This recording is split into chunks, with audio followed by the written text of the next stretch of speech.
Hi everyone, and welcome back to a very special episode of The Library is Open, darling, so I hope you've brought your library card. As you can probably tell, I'm in the back garden, having my government-mandated, what would we call it? Well, it's not exercise per se, because I do yoga every morning, but I do that indoors. But I'm having a tiny bit of time outside, while we're all in this period of either social distancing or isolation, so I thought I'd do something outdoors, get that natural light. This is a special episode that I'm calling Isolation Book Haul, which is a slight misnomer because it's not actually a haul in the sense that I bought all these things like in one go, but it's a haul in terms of here's what I'm going to be reading while we're all stuck inside the house. Sorry, there's just a sound there. I'm wearing my Breakfast Club jumper as well, because I think it's just been the anniversary of the Breakfast Club, hasn't it? Can't remember how many years now, but a fair amount. So anyway, so what I'm going to do is just go through my sort of to-read pile, I guess, and talk to you about what I'm going to be reading. You won't see reviews of all of these on the channel. Well, you might. I don't know. It depends. Because I try and select what I'm going to talk about on the channel, so there's not too much of one thing, so there's a little bit something for everybody. But anyway, this is what I'm going to be getting my teeth into, as it were. Okay, so first and foremost, this is what I'm currently reading. I had a stack of books and it's just fell. Karen, what are you doing to me? Right, okay. So first of all, as recommended by quite a few of you, I'm currently reading Beyond Black by Valerie Martin, or Mantle, which is about a medium, a psychic medium called Alison Hart, who gets involved with this woman called Colette, who becomes her assistant, and it's sort of about their experiences. Can't say too much more about that at the moment because obviously I haven't finished it. I'm about this far through. But thank you for the recommendations because I am really enjoying it. In fact, my nan has got a copy of some of Hilary's other books, the Thomas Cromwell ones, Wolf Hall and Bring Up the Bodies. So I think I'm going to borrow them. I'm just going to get her to leave them on a wheelie bin and then I'll run past and grab them. Something like that. So I think I will definitely be mentioning this on the channel. Next up, what have we got? We have this, which I bought on a whim because it was there's been a promotion on recently about 25 years of the Women's Prize for Fiction, and this was one of the books featured at Waterstones, which bad Waterstones, you should be closed. I don't know if they are now, they might be. I know their online services are still going, although they might be slightly delayed. But I just thought this looked really, really interesting. It's by Carol Shields. Oh, it was also the winner of the Orange Prize for Fiction. And it's about sort of masculinity in the late 20th century. I think it spans quite a few years. Yeah, from 77 to 97. So that'll be quite interesting, I think. That's Larry's Party. So that'll probably turn up on the channel. What else we got? Got this from a charity shop before it all kicked off. I think it was about £2. Yeah, from the Oxfam, called Now in November by Josephine Johnson, which is from 1934. Wow, okay. And it won the Pulitzer Prize, which is about a family driven to poverty in the Depression, which I thought, well, it's not direct correlation. There could be some interesting overlapping themes there for modern day considerations. So yeah, I'm kind of looking forward to this. I love finding things that I didn't know I wanted. Okay, that's that. This is a book by Valerie Martin called Property, which yes, this was also the Women's Prize winner in 2003, and it's about slavery and plantation life in the in American history. So I'm kind of looking forward to this. It centres around the wife of an owner of a Louisiana sugar plantation.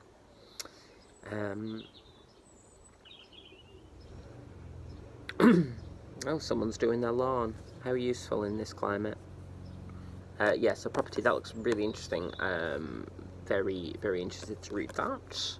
What else we got? Okay. So we've got The King of Crows, which is the final book in a 4-part series called The Diviners, which is sort of supernatural fantasy, but set in the 1920s, which, other than the Victorian era, is my favourite history period, so I'm really looking forward to that. I may not review this on the channel only because you kind of need to have read the other 3, of which they are The Diviners, Lair of Dreams, and what's the other one?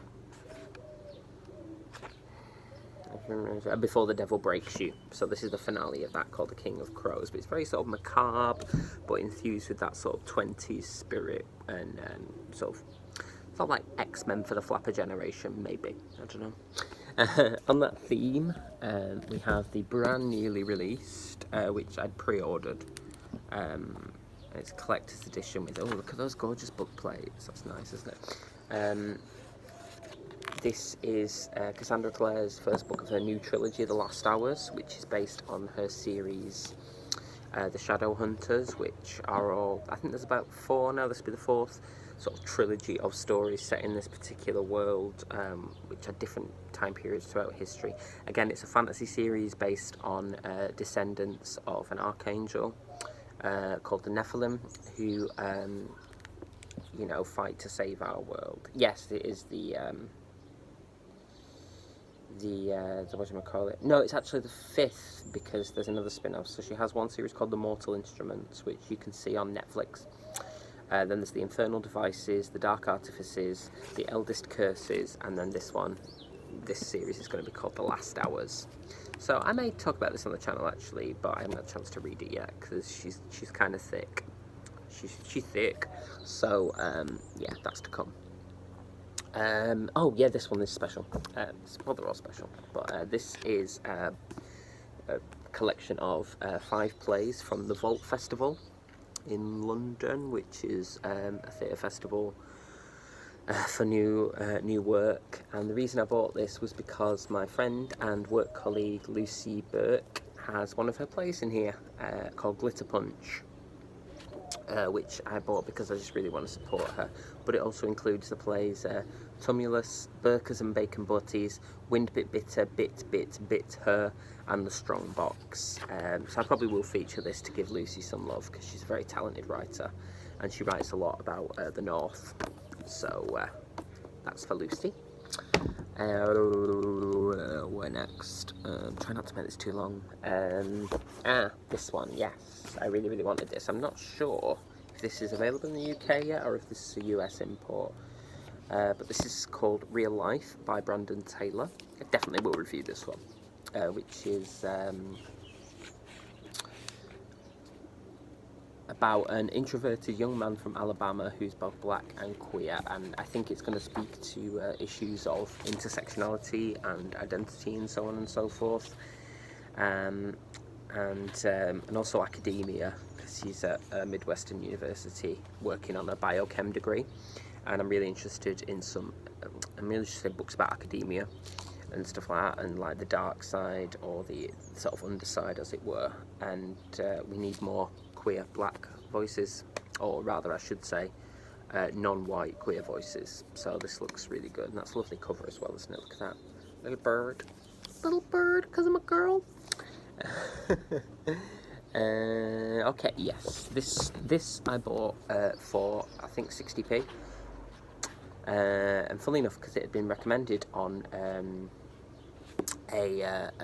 by a Twitter person that I follow, that we're in contact, and it's she'd done a sort of pre-isolation tweet list of loads of different working class authors. I'd read quite a lot of them, but this one I haven't read, and it's called The Tyranny of Lost Things by Rhiannon Lucy Coslet, which is about a woman called Harmony who rents a room in the house she lived in as a child, and then It says she hopes she'll uncover the source of her nightmares around that lost time. As the London riots explode in the streets, the hot summers of past and present converge, blurred by drugs and sex and cheap wine. Can she grow up at last and build her own future? So that's really interesting, and I really want to support, working class writers in particular. That's kind of my thing, so that looks really good. Back on the theatre theme, I finally own this, which actually, thank you. Which finally came out, not finally came out, it actually came out in 2015, and I had it from the library for quite a long time, but this is called The Forest and the Field, Changing Theatre in a Changing World, which is quite an academic text, I think, so I may not review this on the channel, although I might, you never know. And it's by a theatre practitioner and writer called Chris Good, who I was in a show by Chris Good at Liverpool Playhouse about 6 years ago, called The Adventures of Wound Man and Shirley, which was brilliant. And I'm really interested in his thoughts. He talks about the empty space, uninhabited places, the relationship between actors and audiences, between theatre itself and the world around you. So it's everything from like Marina Abramovich to Rodgers and Hammerstein and queerness in performance and stuff, and I just think that's really interesting. Got a lot of time for his work. So that's that. Nearly there, I promise. Drop this on the floor. I should have mentioned this when I mentioned the tyranny of lost things, but I didn't, and I'm a fool. But on the theme of being working class, and probably quite pertinent now, got hold of a copy of this by Mary O'Hara, The Shame Game, Overturning the Toxic Poverty Narrative. And I got this from a brilliant shop in Liverpool before all this kicked off. Called News from Nowhere, which is like an independent women identifying run and managed sort of co-op shop, and I knew this was coming out and I really wanted to get it from there because I try and support like independent shops if I can, because I think they're a valuable resource. So this is about what it means to be poor in the UK and America, and as I say again, I'm interested in working class issues, and particularly when they're in a form of the arts. So there we go, that's that. Nearly done now, I promise. I know this looks like a lot, by the way, but literally the majority, 95% of these are second hands. They were anything from, like, as I say, 60p to about £3. And this is accumulated over a long period of time. Oh yeah, here we go. So I got this called Salt Slow, which is a collection of short stories. I actually bought this for work because I use short stories, you might know from my previous videos, as adaptation sources for my students, sort of like from fiction to performance narratives. And this was very well reviewed. It says, I'll read the blurb to you. In her brilliantly inventive and haunting debut collection of stories, Julia Armfield explores bodies and the bodily, that's nice, mapping the skin and bones of her characters through their experiences of isolation, obsession, love and revenge. Teenagers develop ungodly appetites, a city becomes insomniac, and bodies are diligently picked apart to make up better ones. The mundane worlds of school and sleepy seaside towns are invaded and transformed, creating a landscape which is constantly shifting to hold on to its inhabitants. So that looks good, doesn't it? I think, yeah, there's something about, as well, using sort of borderline fantasy fiction as an adaptation source that makes people, or rather my students, explore the extraordinary and sort of take their self-censors off in terms of what's realistic or whatever. So I'm kind of looking forward to this, and I do like a short story. I'm warming to them as we go along, so I may feature this, I don't know yet, but that's Salt Slow. Final hurdle. This is kind of another academic text, but an accessible one. And I'm reading this primarily for work, to be honest, but I also do want to read it. It's by Will Storr, called... I think I read it when it came out, but I haven't read it for a while, so I want to reread it, because I put it on my recommended reading list for my module. The Science of Storytelling, which is... about the storyteller's art, basically, applying dazzling psychological research and cutting-edge neuroscience to the foundations of our myths and archetypes. That's something I teach. Will's store shows how we can use these tools to tell better stories and make sense of our chaotic modern world. And this is the paperback edition, which contains new material, apparently. Watch it just be like a picture or something. I'm always suspicious when they do that. New chapter added, and it's like 1 page. But yes, that looks really interesting. I'll probably talk about this. Last two now. So lastly, this I bought Eustace, Chisholm and the Works, because I was walking through Waterstones a few weeks ago and I saw it, but it was quite expensive. And I thought I'll go online for that on eBay, and I got it for £2, maybe, yeah. This is from 1967, and it's about